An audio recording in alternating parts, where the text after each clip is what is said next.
আজ রিখিয়ার স্কুলে রয়েছে ক্রিয়েটিভিটি অ্যান্ড কালচারাল প্রোগ্রাম। এর জন্য অবশ্য স্কুলে অনেক দিন ধরেই প্রস্তুতি চলছিল, আর রিখিয়াকে কিন্তু এই জন্য দুটো প্রজেক্টও জমা দিতে হয়েছে।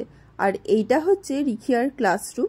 ওদের ক্লাসের থিম ছিল সামারের ওপরে রিখিয়া একটা ছোট্ট স্পিচ রেডি করে যারা যারা ওদের ক্লাসে প্রদর্শনী দেখতে আসছিলেন তাদের সবাইকে বলে, এবং এর জন্য কিন্তু রিখিয়া অনেক প্রশংসা কুড়ায়। রিখিয়া হাতে ট্যাটু করানোর পর আমরা দুজনে মিলে ঘুরে দেখলাম অন্যান্য ক্লাসের থিমগুলো।